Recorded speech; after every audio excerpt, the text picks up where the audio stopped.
اہل توحید کی طرف سے یہ آوازیں گونجتے ہیں۔ تو یہاں یہ تمام صفات جو بیان ہوئی ہیں وہ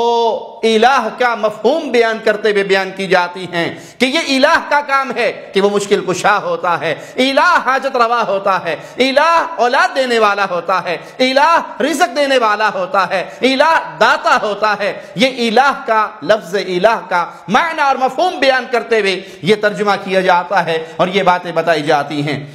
قطعاً یہ لفظ جلالت اللہ کے نام کا ترجمہ نہیں ہے، لیکن کیا کریں، جن کی گھٹی کے اندر قبر پرستی، جن کی گھٹی کے اندر مردہ پرستی پڑی ہے اور جو جہالت کا مرکب ہیں، جن کی کم فہمی، کہنے کو تو وہ کنز العلماء ہیں، لقب تو ان کو بہت بڑے بڑے ملتے ہیں۔ قبر پرستوں کے وکیل اشرف جلالی وہ کہتا ہے اپنی ناسمجھی کا ثبوت دیتے ہوئے، کم علمی کا ثبوت دیتے ہوئے، یہی تو ہم نے غوطے دیے تھے اہل نجد کو اس مسئلے پر کہ تم لفظ اللہ کی جگہ کبھی 11ویں والا رکھتے ہو، کبھی 12ویں والا، کبھی حاجت روا، کبھی مشکل کشا، کبھی داتا، کبھی دستگیر۔ یہ لفظ اللہ کی توہین ہے۔ کیوں؟ داتا دو ہو سکتے ہیں، اللہ دو نہیں ہو سکتے۔ رحیم دو ہو سکتے ہیں، اللہ دو نہیں ہو سکتے۔ اس واسطے ہر زمانے میں کلمہ توحید لا الہ الا اللہ رہا ہے۔ لفظ اللہ کی جگہ رب کا دوسرا کوئی نام استعمال ہوا ہی نہیں ہے۔ تو پھر اب اللہ کی جگہ لفظ وہ لانا ہے دوسری زبان میں، چونکہ اگر پھر عربی کا لفظ رکھیں تو پھر اس میں بات چلے گی، اور لفظ اللہ کی جگہ باقی کوئی نام آ نہیں سکتا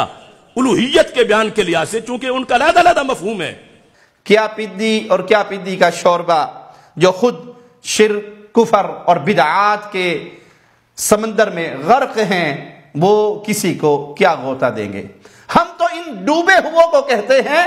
شرک کی دلدل سے نکل آؤ، شرک کے سمندر میں، بدعات کے سمندر میں، کفر کے سمندر میں غوطے نہ کھاؤ، آؤ اہل حدیث کو اپنی بازو پکڑا دو۔ ہم تمہیں اس آگ سے نکالنا چاہتے ہیں، اس کفر سے نکالنا چاہتے ہیں، شرک کی اس وادیوں سے نکالنا چاہتے ہیں، شرک کی اس دلدل سے نکالنا چاہتے ہیں، بدعات کے اس گہرے کنویں سے تمہیں کھینچ کے باہر لانا چاہتے ہیں، لیکن یہ زبان حال سے کہتے ہیں ہم تو ڈوبے ہیں صنم، تمہیں بھی لے ڈوبیں گے۔ نہ یہ خود باہر آنا چاہتے ہیں بلکہ اہل توحید کو بھی کھینچ کے اپنے ساتھ لانا چاہتے ہیں اور عوام الناس کو کھینچ کر اس کفر اور شرک کی دلدل میں گرانا چاہتے ہیں۔ ہم نے جلالی کی اس بات کا بڑی تفصیل سے رد کیا تھا، بڑی تفصیل سے قرآن حکیم کی آیات اور قبر پرستوں کے طرز عمل سے واضح کیا تھا، مگر یہ حضرت اپنی مختصر سی قابلیت کے ساتھ اسے سمجھے ہی نہیں اور وہی بات دہرانے لگے جس کا جواب ان کی اس نئی تقریر کے آنے سے 4 سال پہلے ہم دے چکے ہیں، جس کا سانپ ان کو سونگا ہوا ہے، ان کی بولتی بند ہے، اس کی طرف ان کی توجہ نہیں ہے اور نہ ہی جواب دینے کی ہمت ہے، نہ دلائل کا جواب دینا ان کے بس کی بات ہے۔ اپنے وہی گھسے پیٹے پرانے ڈائیلاگ وہ بولتے ہیں، دہراتے ہیں، عوام الناس کو گمراہ کرتے ہیں اور ان کے اندر اپنی بلے بلے کروا لیتے ہیں، ایک چوری اور ایک سینہ زوری، اور پھر الزام اہل توحید پر، الزام اہل الحدیث پر کہ انہوں نے ہماری باتوں کا جواب نہیں دیا، اور ان کے مریدوں کی جہالت کا یہ حال، وہ بغیر سوچے سمجھے ان کا کام صرف نعرے مارنا اور صرف دھمال ڈالنا ہے، حالانکہ نعروں اور دھمالوں سے مسئلے حل نہیں ہوا کرتے، مسئلے دلیل کی بنیاد پہ حل ہوتے ہیں، نعروں کی بنیاد پہ حل نہیں ہوتے۔ اللہ کی رحمت ہے ہمارے اوپر، ہم اہل السنہ ہیں، ہم اہل الحدیث ہیں، اور اہل حدیث کی بات بغیر دلیل اور ثبوت کے نہیں ہوتی، ہم دلائل کی بنیاد پر اللہ کی توحید کی طرف لوگوں کو بلاتے ہیں۔ بڑے پیار سے آپ کو دعوت دے رہا ہوں، لوگوں، مرنا ہم نے بھی ہے اور مرنا آپ نے بھی ہے، یہ دنیا میں نے بھی چھوڑ دینی ہے، اس دنیا میں سدا آپ بھی نہیں رہو گے، ایک دن میں نے اور آپ نے، آپ کے پیروں، فقیروں، مولویوں، مریدوں، سب نے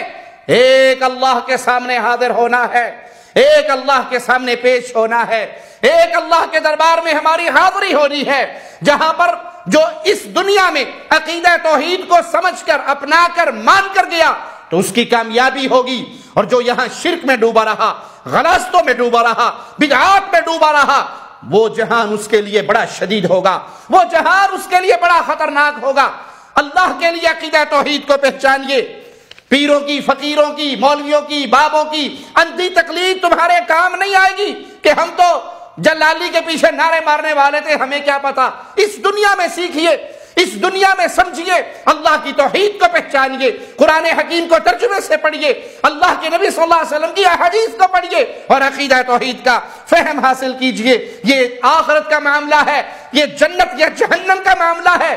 یا ہمیشہ کی جنت ہے یا ہمیشہ کی جہنم ہے۔ توحید ہمیشہ کی جنت میں لے کے جائے گی اور شرک ہمیشہ کی جہنم کا ایندھن بنا کے انسان کو رکھ دے گا۔ یہ تمہاری من گھڑت بات ہے کہ نعوذ باللہ ثم نعوذ باللہ، ہم لفظ اللہ کا، لفظ جلالت کا ترجمہ کرتے ہوئے یہ کہتے ہیں کہ تم کبھی اللہ کا نام 11ویں والا رکھ دیتے ہو، کبھی 12ویں والا رکھ دیتے ہو، لیکن سنیے اور دل میں اس بات کو بٹھائیے کہ ہم نے جب بھی یہ کہا اللہ کے علاوہ کوئی مشکل کشا نہیں، کوئی حاجت روا نہیں، کوئی بگڑی بنانے والا نہیں، کوئی اولاد دینے والا نہیں، کوئی دستگیر نہیں، کوئی داتا نہیں، کوئی غریب نواز نہیں، کوئی بندہ نواز نہیں، کوئی بندہ پرور نہیں، یہ ہمارا کہنے کا معنی یہ ہوتا ہے کہ یہ ساری صفات الہی صفات ہے، یہ الوہیت کی دعوت ہے۔ یہ لفظ الہ کا معنی اور مفہوم بیان کیا جا رہا ہے، اور لفظ الہ کا معنی اور مفہوم یہی ہے جو ہم لوگوں کے سامنے بیان کرتے ہیں۔ یہ لفظ اللہ کی جگہ پہ جملے نہیں بولے جاتے، بلکہ لفظ الہ کو سمجھایا جاتا ہے۔